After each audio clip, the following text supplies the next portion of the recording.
Demi Allah kami katakan, dari 4 kitab tafsir ini semuanya satu kata dalam menafsirkan ayat ini, dan tidak ada ikhtilaf, perbedaan pendapat di kalangan para ahli tafsir. Semua mengatakan yang dimaksud dengan ghad di sini yaumul qiyamah. Yaumul qiyamah. Tibanya hari kiamat. Tibanya hisab kita di hadapan Allah Subhanahu wa taala.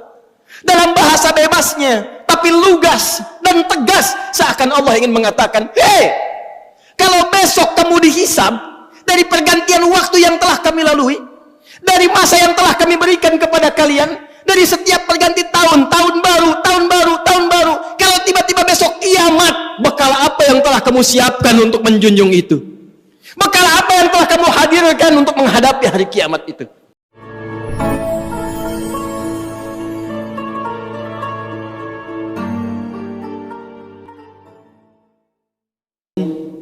Umumnya setiap tahun berganti dan muncul penanggalan baru di bulan baru, di tahun yang baru.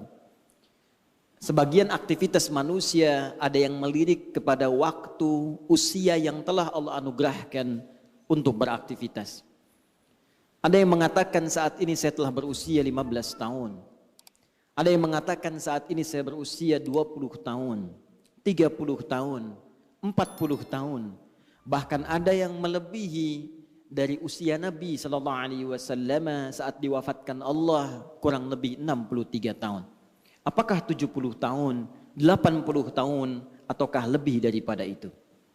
Dan telah banyak di kisaran waktu yang Allah berikan, kesempatan yang Allah anugerahkan, kita isi dengan beragam aktivitas yang bahkan diiringi dengan perjuangan, keringat, darah, air mata, liku kehidupan yang telah dilalui, baik dalam kehidupan individual, di keluarga atau tingkat sosial yang lebih tinggi, dan segala aktivitas berdasarkan profesi yang telah bahkan tengah kita jalani.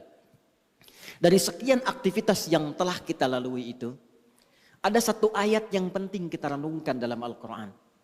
Dan ayat ini secara tajam disampaikan Allah tanpa banyak pembukaan, tanpa banyak iringan yang dalam bahasa manusia mungkin diawali dengan pengantar dan muqaddimah, tapi langsung ditujukan menghujam pada pertanyaan dasar yang dimintakan untuk diresapkan pada setiap jiwa-jiwa manusia, khususnya hamba-hamba Allah yang beriman, dari setiap pergantian waktu yang telah kita lalui, dengan pembuka dan informasi yang telah tadi kami sampaikan. Quran surah ke-59 Al-Hasyr di ayat yang ke-18. Allah Subhanahu wa taala berfirman, "Ya ayyuhalladzina amanu taqullaha wal tanzur nafsum ma qaddamat lighad wattaqullaha innallaha khabirum bima ta'malun."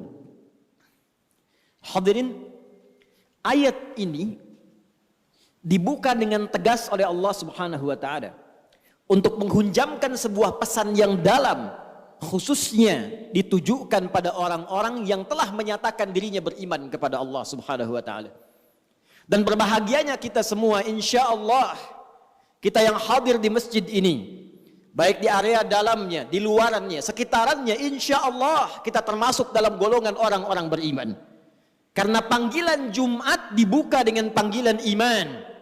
Quran surah ke-62 Al-Jumu'ah dengan namanya di ayat yang ke-9 itu. Ya ayyuhalladzina amanu idza nudiya lis-salati min yaumil jumu'ati fas'au ila dzikrillah. Panggilan Jumat dibuka dengan kalimat iman. Hei seluruh orang-orang yang telah menyatakan dirinya beriman kepada Allah Subhanahu wa taala, jika telah tiba seruan untuk menunaikan salat Jumat di hari Jumat itu, maka bergegaslah Anda untuk berzikir. Ingat, persiapkan diri Anda untuk menunaikan Jumat dengan sempurna. Jadi berbahagialah ketika kita hadir datang di Jumat ini. Bersyukurlah kepada Allah karena iman kita masih diakui oleh Allah Subhanahu wa taala. Iman kita masih merespon panggilan Allah Subhanahu wa taala. Dari sekian hamba-hamba Allah, bahkan yang mengatakan dirinya beriman sampai Jumat ini, kita yang terpilih dan berada di masjid ini. Belum tentu orang yang mengatakan dirinya beriman kemudian bisa mudah untuk menunaikan ibadah Jumat ini. Tapi dari syukur yang kita dapatkan ini, hadirin sekalian, Kembali kita dipanggil, disentuh dengan iman kita ini. Dalam ayat yang tegas Allah sampaikan di Quran surah ke-59 ayat 18 ini. Ya ayyuhalladzina amanu. Kalau kita tarik ke dalam suasana Jumat saat ini, hei jamaah-jamaah Jumat yang telah datang dengan panggilan iman itu. Hei kalian yang telah menyatakan dirinya beriman kepada Allah Subhanahu wa taala. Bahkan dibuka dengan huruf ya, disebutkan 360 kali dalam Al-Qur'an. Huruf ya, harfun nida, itu digunakan untuk memanggil seluruh jarak yang ada. Nidaul qarib, nidaul mutawassit, nidaul ba'id. Ada 14 huruf nida dalam bahasa Arab. Ada a, ada ya, ada aya, ada wa dan sebagainya. Tapi di Al-Quran hanya satu yang disebutkan. Ya, karena huruf ya itu bisa mencakup seluruh fungsi panggilan dalam bahasa Arab. Dekat, menengah, jauh. Kalau disandingkan dengan kata iman, ya ayyuhalladzina amanu, seakan Allah ingin mengatakan, hei seluruh pemilik iman tanpa kecuali. Alladzina disebutkan 1080 kali dalam Al-Quran, mencakup seluruh kalangan tanpa kecuali. Besar, kecil, tua, muda, sepanjang dia merasakan dan mengakui dia punya iman. Kata Allah, hei para pemilik iman, yang mungkin diantara kalian kualitas imannya beda-beda. Ada yang kalian imannya kuat sehingga kedudukannya merasa dekat denganku. Jangankan dipanggil dalam salat fardu, bahkan sebelum datang fardu tergerak menunaikan salat sunnahnya. Bahkan sebelum datang subuh sudah bangun untuk tahajudnya. Bahkan tidak menunggu Ramadan, Senin Kamis dia kerjakan sunnahnya. Ayamul bid dia tunggu-tunggu walau belum tiba waktunya, yang dekat dengan Allah. Ada yang biasa-biasa mutawasit menengah, salat nunggu fardu, puasa nunggu Ramadan, tapi iman masih melekat dalam dirinya walaupun keadaannya di tengah-tengah hubungannya dengan Allah Subhanahu wa taala. Ada yang ba'id, mungkin merasa jauh karena maksiat yang banyak dikerjakan, tapi masih menunaikan salat walau terlambat, masih ingin mengaji Al-Quran walau kadang-kadang. Demi Allah saya katakan, sifat Rahman Allah menjadikan baik yang imannya kuat, menengah ataupun jauh disamakan oleh Allah Subhanahu wa taala dengan panggilan ini. Seakan Allah ingin mengatakan, saya tidak peduli sepanjang kalian masih ada iman dalam jiwamu dan datang memenuhi panggilanku, maka aku akan jadikan yang jauh aku dekatkan, yang menengah aku lekatkan, dan yang dekat aku semakin berikan kedudukan di sisiku. Maka berbahagialah ketika ada panggilan kita respon. Itu cara Allah untuk meningkatkan keimanan kita dan mendekatkan kedudukan kita dengan Allah Subhanahu wa taala.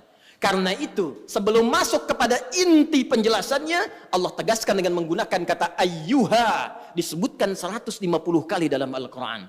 Ayyunya munada berfungsi taukid untuk menguatkan pesan, haknya tanbih untuk mengingatkan. Seakan Allah ingin sampaikan, aku ingatkan ya, tanamkan pesan ini dalam jiwamu yang paling dalam. Ada hal yang penting yang akan aku sampaikan, yang dengan itu akan meningkatkan iman kalian dan mengangkat derajat kalian di hadapanku, kata Allah Subhanahu wa taala. Ya ayyuhalladzina amanu, hai semua orang yang merasakan beriman, mengaku beriman, baik hubungannya dekat, jauh atau menengah, ittaqullah, tingkatkan takwamu kepada Allah. Cek keadaan takwamu, cek kuota takwamu, cek pulsa takwamu, cek bekal takwamu. Kenapa ini penting kata Allah disampaikan? Inilah selanjutnya evaluasi tajam yang dihujamkan dalam hati kita. Perhatikan kalimatnya. Wal tanzur nafsum ma qaddamat lighad. Tingkatkan takwamu kepada Allah. Kenapa takwa ini penting ditingkatkan? Kata Allah, coba cek diri kalian yang telah lama menjalani kehidupan. Mungkin ada yang belasan bahkan puluhan tahun, bahkan lebih daripada batas kuota yang barangkali standar kehidupan manusia. Ada yang di atas 100 tahun. Kata Allah, coba dicek selama mengalami perjalanan hidup itu. Setiap perganti tahun, datang tahun baru, datang tahun yang baru lagi, datang tahun yang baru lagi. Kata Allah, pernahkah terbersit dalam benakmu, dalam jiwamu, persiapan untuk menyongsong datangnya ghad? Pagi ini sebelum Jumat, saya ingin menguatkan informasi seputar ayat ini. Satu ayat saja. Saya baca 4 kitab tafsir tadi pagi. Dari mulai tafsirul Quranil Azim karya Ibnu Katsir rahimahullah, Mafatihul Ghaibnya Ar-Razi, Al-Kasyafnya Zamakhsyari, sampai tafsirul Wasitnya Muhammad Sayyid Tantawi. Demi Allah kami katakan, dari 4 kitab tafsir ini semuanya satu kata dalam menafsirkan ayat ini dan tidak ada ikhtilaf, perbedaan pendapat di kalangan para ahli tafsir. Semua mengatakan yang dimaksud dengan ghad di sini yaumul qiyamah. Yaumul qiyamah. Tibanya hari kiamat. Tibanya hisab kita di hadapan Allah Subhanahu wa taala. Dalam bahasa bebasnya, tapi lugas dan tegas, seakan Allah ingin mengatakan, "Hei, kalau besok kamu dihisab dari pergantian waktu yang telah kami lalui, dari masa yang telah kami berikan kepada kalian, dari setiap perganti tahun, tahun baru, kalau tiba-tiba besok kiamat, bekal apa yang telah kamu siapkan untuk menjunjung itu? Bekal apa yang telah kamu hadirkan untuk menghadapi hari kiamat itu?" Karena itu semua mengatakan, diungkapkan dengan kalimat ghad. Bisa Allah menyampaikan, ya ayyuhalladzina amanu taqullaha wal tanzur nafsum ma qaddamat liyaumil qiyamah. Tapi kenapa Allah mengatakan ghad yang dalam bahasa kita diartikan besok? Semua ahli tafsir mengatakan litaqrib, untuk menghunjamkan ke dalam jiwa kita rasa seakan itu, bayangkan kiamat kalau besok terjadi di hadapan kita. Bekal apa yang kita bawa? Duhai Anda yang hadir di Jumat ini, yang telah menghasilkan dan mengumpulkan dari sekian banyak waktu yang Allah berikan kepada Anda, ragam harta benda, yang sudah Anda koleksi, rumah yang luas, kendaraan yang begitu membentang dengan ragam yang sangat luar biasa, pakaian yang bagus-bagus, perhiasan yang melekat di tubuh. Demi Allah saya katakan, kalau Anda wafat di hari ini, bagaimana hisab Anda di hadapan Allah Subhanahu wa taala? Kalau kiamat terjadi besok, apa persiapannya, kata Allah? Dan kiamat terkecil itu kematian. Kiamat terkecil kematian. Quran surah ke-32 di ayat ke-11. Qul yatawaffakum malakul mautil ladzi wukkila bikum. Katakan Muhammad sallallahu alaihi wasallam, setiap yang berjiwa itu satu saat akan tiba waktunya, datang utusan Allah malakul maut untuk memisahkan kehidupannya dengan maut itu dari kehidupan dunia menuju hisab, persiapan akhiratnya. Dan semua ulama sepakat kiamat terkecil. Kiamat kecil itu ya kematian. Jadi kalau kita kembalikan pada diri kita, para ulama selalu mengajak kita untuk bermuhasabah. Jangankan datang tahun baru, ganti tahun lagi, ganti hari lagi, setiap hari. Ayat ini mengatakan, kalau Anda wafat besok, persiapannya apa? Bahkan kalau kita diwafatkan hari ini, apa persiapan hisab kita di hadapan Allah Subhanahu wa taala? Karena itu yang paling menarik, untuk menghunjamkan renungan ini dalam jiwa kita, Allah menyebutkan kalimatnya langsung dengan menggunakan kata nafsun dan bentuknya tidak menggunakan alif lam. Wal tanzur nafsum ma qaddamat lighad. Kalimat nafsunnya tidak menggunakan alif lam, nakirah. Kata para ulama tafsir, kalimatnya tidak menggunakan alif lam untuk memberikan kesan dan pesan kepada kita kalau ingin bagus dalam introspeksi. Kalau ingin benar dalam muhasabah, lepaskan dulu seluruh kecenderungan dunia kita, kemudian tanyakan pada hati kita yang paling dalam, sudah benarkah cara hidup kita sampai dengan detik ini? Itulah rahasianya kenapa di ayat ini kata nafsun tidak menggunakan alif lam. Seakan-akan Allah ingin mengatakan pada kita, coba merenung sejenak. Bukan dengan kembang api itu, bukan dengan petasan itu, bukan dengan pesta itu, tapi dengan jiwa Anda, dengan hati Anda, dengan kolbu Anda, dengan jiwa yang Allah berikan kepada kita. Cobalah kemudian sejenak saja, sepersekian menit kita diam sejenak, tanyakan pada jiwa kita, istafti qalbak, kemana hidup kita ini? Sudah benarkah puluhan tahun saya beraktivitas? Sudah benarkah puluhan tahun ini misi yang saya emban? Sudah benarkah jalan hidup saya? Bagaimana kalau sekarang saya wafat? Saya berikan rumus cepat. Kalau ada orang masih merasa kurang nyaman, gelisah, dan khawatir bila diwafatkan, di saat itu dia merenung, ini sudah fitrah menunjukkan ada kekurangan bekal yang ada dalam jiwanya. Dan merasakan ada bekal yang kurang untuk dibawa pulang.